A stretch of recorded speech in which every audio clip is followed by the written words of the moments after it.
अचानक हमारी गाड़ी के आगे गाड़ी लगाई जाती है, गाड़ी भी ऐसे लगाई जाती है जैसे लफंगे लगाते हैं, और गाड़ी लगा के फिर हम गाड़ी सुधारते हैं, अचानक हमको घेर लिया जाता है, फिर हमको गिरफ्तार कर लिया जाता है। इस पर उठा के, भाई मैं 5 फीट की हूँ, आप देख सकती हैं, 62 किलो को हूँ, तो वो तकिया के नीचे थोड़ी छुपूंगी, अलमारी में थोड़ी आ जाऊंगी, बस बक्से में थोड़ी, अपराधी थोड़ी हूँ मैं, थोड़ी हत्यारी थोड़ी हूँ। पुलिस कभी भी मुझे अचानक रात में घेर कर, मैं देर रात घूमता रहता हूँ, मुझे अचानक घेर करके मेरी गाड़ी में अवैध असलाह रख सकते हैं, तमाम नशीले पदार्थ ये हमारी गाड़ी में रख सकते हैं, और ये गाड़ी में रख करके कहेंगे निराला जी। नमस्कार दोस्तों, मेरा नाम है रूबी और आप देख रहे हैं भारत समाचार दर्शन 24।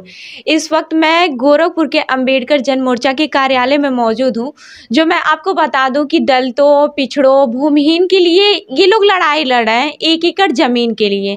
और ऐसे भी देखा जाए, इनका 29 जनवरी को एक जन मोर्चा आक्रोश आंदोलन था और वो आंदोलन टल गया। वो किस वजह से टला, कैसे टला, तो इसके बारे में हम जानने की कोशिश करेंगे, जिसमें 5 लाख से ज़्यादा लोग आने वाले थे। और इस समय मेरे साथ अंबेडकर जन मोर्चा के अध्यक्ष भी हैं और प्रदेश उपाध्यक्ष सीमा जी भी हैं। सर, सबसे पहले तो श्रवण कुमार निराला जी हैं, जो अध्यक्ष हैं इसके, जो इसके कर्ता धर्ता हैं। तो सर, सबसे पहले आपका स्वागत है। बहुत बहुत धन्यवाद रूबी जी, आप हमारे ऑफिस में आई और एक ज़रूरी मुद्दे पे बातचीत के लिए आपने समय निकाला। जी बिल्कुल, आपका भी धन्यवाद। जय भीम, बहुत बहुत धन्यवाद।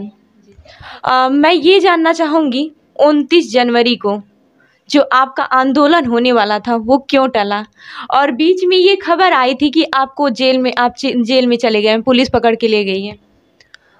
29 जनवरी को जो चौरी चौरा से गोरखपुर हम लोग जन आक्रोश मार्च निकाल रहे थे, आपको मालूम है और सभी लोगों को मालूम है कि अंबेडकर जन मोर्चा पिछले विगत वर्ष से लगातार हम एक आंदोलन चला रहे हैं। वो आंदोलन दलित, पिछड़े, जो गरीब हैं, भूमिहीन हैं, प्रति परिवार 1 एकड़ ज़मीन दिलाने का हमारा आंदोलन है।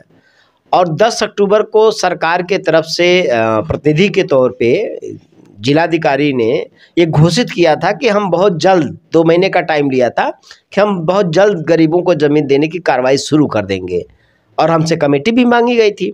लेकिन 10 अक्टूबर को भी एक तरफ प्रशासन हमसे समझौता करता है, दूसरा फिर धोखे के साथ हम लोगों को गिरफ्तार भी करता है। हम लोग जेल जाते हैं, हमारे साथ 10-12 साथी जेल जाते हैं, और 10 अक्टूबर को हम गिरफ्तार हुए, फिर 22 दिन उसमें भी हम जेल रहे। इसके बाद जब हम लोगों ने सरकार को समय दिया था 2 महीने में, और 2 महीने में सरकार ने कोई कार्रवाई ज़मीन देने की शुरू नहीं किया, तो फिर हम लोगों ने सरकार को चेतावनी के रूप में बताने के लिए कि हम डरे नहीं हैं और ज़मीन जब तक मिलेगा नहीं तब तक हम लड़ेंगे, इसके लिए याद दिलाने के लिए सरकार को हम लोगों ने चौरी चौरा, जो शहीद स्मारक है, शहीदों की भूमि है, वहाँ से लाखों की संख्या में जनता के साथ हम एक जन आक्रोश मार्च निकाल रहे थे, यात्रा निकाल रहे थे, जो गोरखपुर अंबेडकर चौक तक आना था।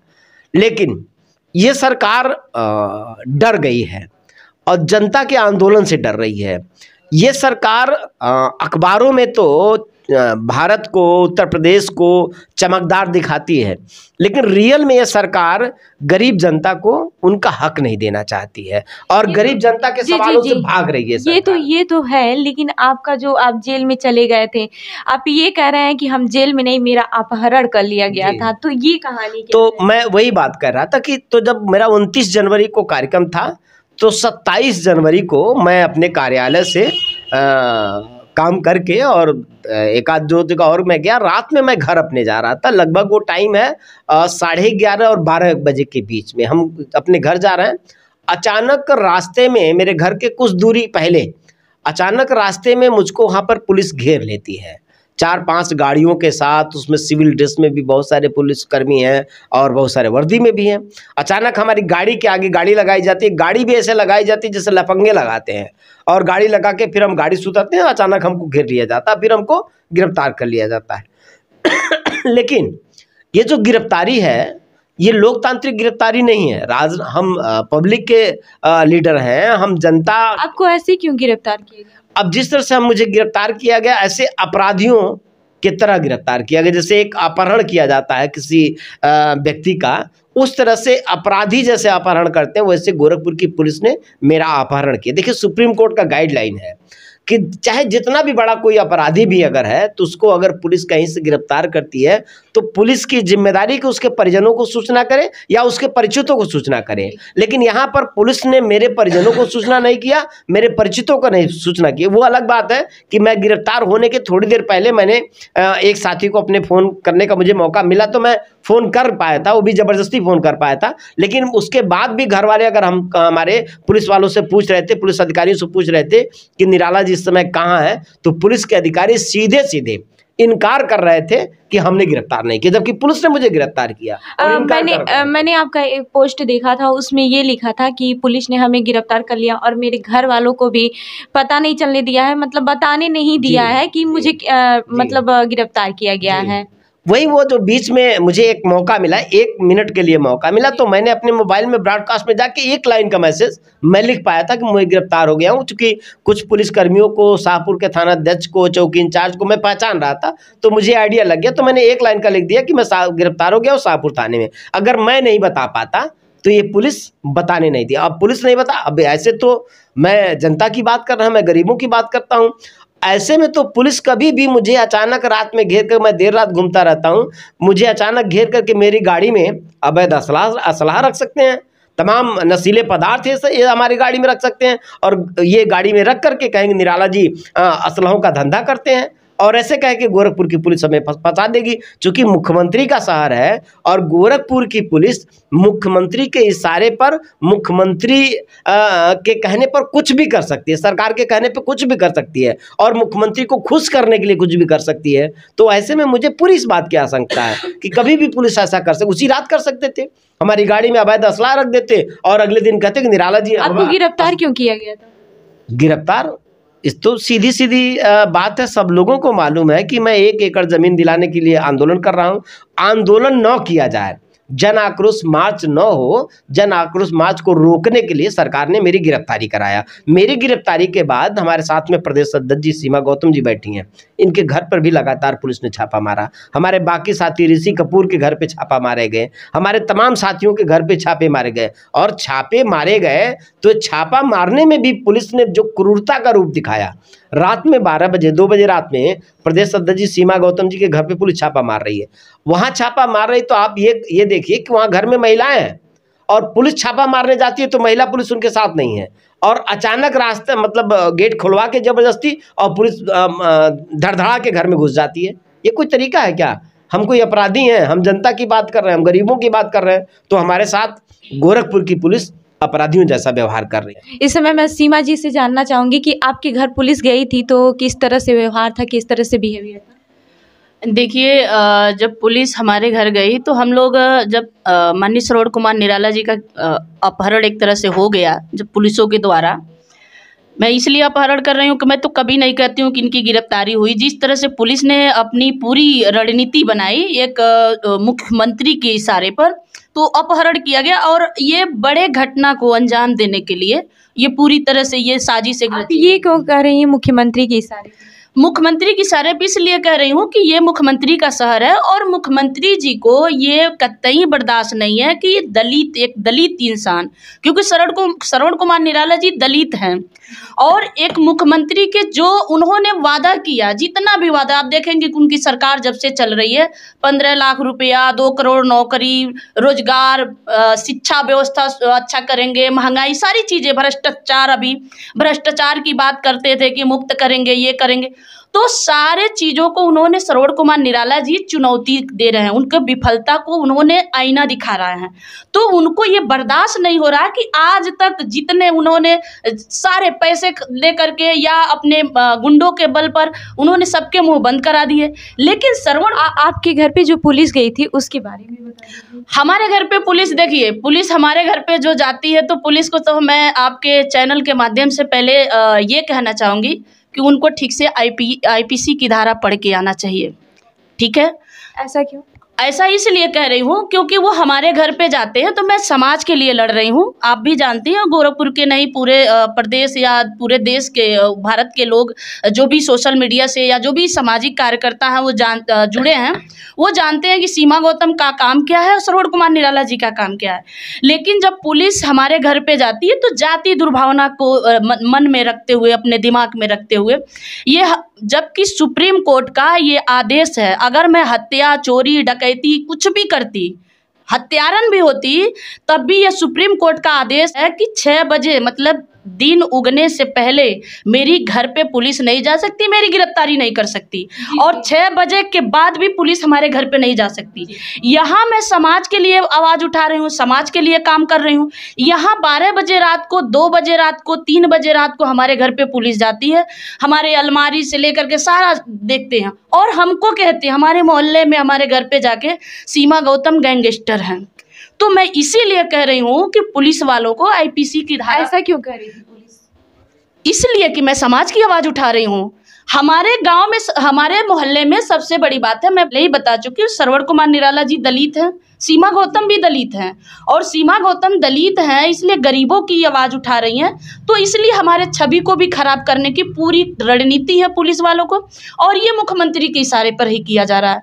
क्योंकि इससे पहले भी जब हम काम कर रहे हैं गोरखपुर में, तो ये घटना हुआ था 2022 में, 20 फरवरी 2022 में एक घटना, एक सीमा नाम की लड़की, कुछ उसने ट्वीट किया था, वो सहारनपुर की लड़की थी, और यहाँ गोरखपुर की पुलिस हमारे घर पे जाकर के छापा मारी थी कि सीमा गौतम ने मुख्यमंत्री को घेरने के चक्कर में खुद ही फंसी, और उस पर मुख्यमंत्री का पूरा आदेश था कि सीमा गौतम को जेल में डालो।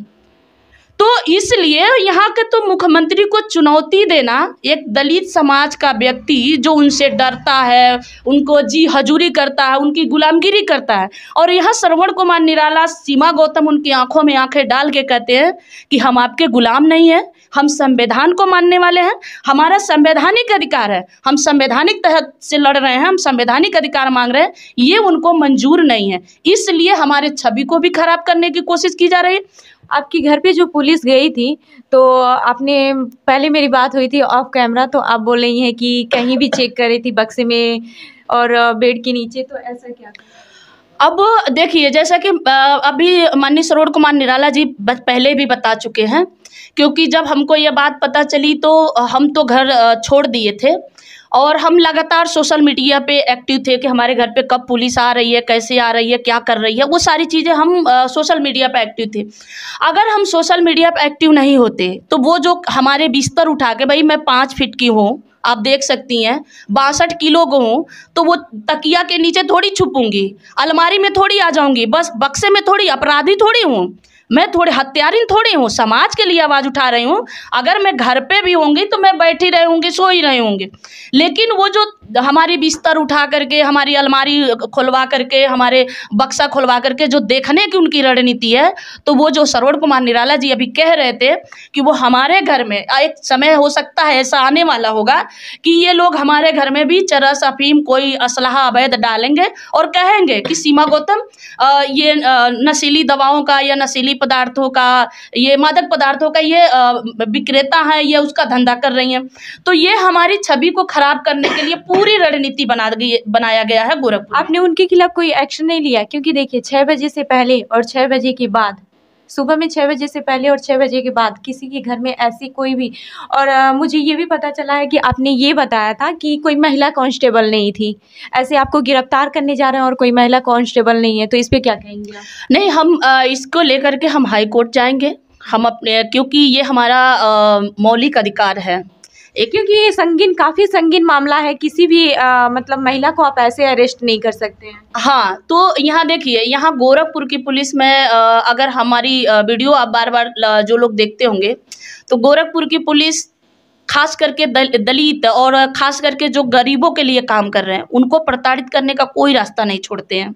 उनको किस तरह से प्रताड़ित किया जाए, उनको पहले ही अरेस्ट करने की, और मैं बताऊं, गोरखपुर की पुलिस तो बिना बताए मेरे घर पे पहुंच जाती है, बिना, मैं किसी बेटी के साथ अगर रेप हो, हत्या हो, अगर उसके लिए मैं आवाज़ उठाती हूँ, अगर मैं इतना कह दूँ कि मैं एसएसपी से मैं सवाल कर रही हूँ कि अगर 302, 376 में गिरफ्तारी क्यों नहीं हो रही है, मैं गोरखपुर के एसएसपी साहब की बात कर रही हूँ। 25 दिसंबर 2022 को एक नाबालिग ओबीसी समाज की नाबालिग बेटी का हत्या रेप करके हुआ और नामजद एफआईआर हुआ था। उसमें मैंने सिर्फ इतना ही पूछा कि 2 महीने बीत जाने के बाद, नामजद एफआईआर होने के बाद आपने गिरफ्तार क्यों नहीं किया? तो हमारे घर पे लगभग 150-200 पुलिस वाले 12 बजे रात को 7 फरवरी 2023 को हमारे घर पे छापा मरवा दिए। तो पुलिस हमारे घर पे कभी भी, चाहे रात हो चाहे दिन हो, अब तो मैं आंदोलन कर रही हूँ समाज के लिए। हम एक उनके बेहतरी के लिए, उनके मजबूती के लिए, उनके मान सम्मान के लिए, उनके जीविका के लिए, उनके बच्चों के भविष्य के लिए। और ये संवैधानिक अधिकार है। हम किसी से न भीख मांग रहे हैं। हमारा न जातिगत ये मामला है, न धार्मिक है, न व्यक्तिगत है कि हम किसी एक जाति के लिए, किसी एक व्यक्ति के लिए, किसी एक धर्म के लिए बात कर रहे हैं। श्रवण कुमार निराला जी, अम्बेडकर जन मोर्चा का ये मांग है कि प्रत्येक भूमिहीन परिवार, आप जब भी हमारा आंदोलन देखेंगी, हमारे नारे देखेंगी, सोशल मीडिया पे जाएंगी, तो हम प्रत्येक भूमिहीन परिवार के लिए हम जमीन मांग रहे हैं। आप शिक्षा की बात करेंगे तो हम प्रत्येक बच्चे की बात कर रहे हैं। भाई, विदेशों में हाई स्कूल तक, इंटर तक शिक्षा फ्री है, और यहाँ तो मतलब एलकेजी यूकेजी के बच्चों को, जिसको ABCD नहीं आता, क नहीं लिखने आता है, उसको भी 500 रुपया फीस देना पड़ता है। क्यों भाई? हमारा बच्चा कहाँ जाएगा? गरीबों का बच्चा कहाँ जाएगा पढ़ने? तो हम तो सभी के बात कर रहे हैं ना, समान शिक्षा की, समान चिकित्सा की, समान रोजगार की बात कर रहे हैं, समान जमीन की बात कर रहे हैं। तो हमें तो अपराधी हैं, श्रवण कुमार निराला जी अपराधी हैं।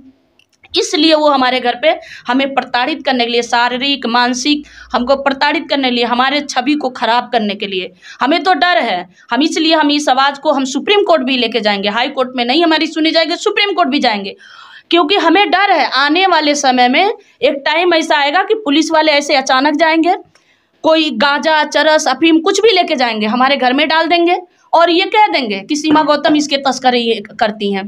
कल के लिए सीमा गौतम को नक्सली भी बता देंगे। तो इसलिए हमें डर है। हम इसको लेकर के हम सुप्रीम कोर्ट में चैलेंज करेंगे अपने अधिकार को लेकर के। क्या कहेंगे सर, जो मतलब 29 जनवरी को होने वाला था, वो मैंने आपका एक टैग देखा था, एक पोस्ट देखा था व्हाट्सएप पे, तो आपने बोला था कि वो 25 फरवरी को होने वाला आंदोलन, तो इस पे क्या कहेंगे? अब जैसे हम लोग इस आंदोलन को दूसरे रूप में अब आगे बढ़ा रहे हैं, और अब सीधा सीधा अब लड़ाई है कि सरकार हमारी बात नहीं सुन रही है, तब हम सरकार को बदल देंगे। और वोट की ताकत, ये गरीबों की जो ताकत है, जो वोट, क्या लगता है इस बार सरकार बदल जाएगी? सरकार को हम हरा जरूर देंगे, बदलेगी क्या होगा, लेकिन हम पूर्वी उत्तर प्रदेश में सरकार को हरा देंगे।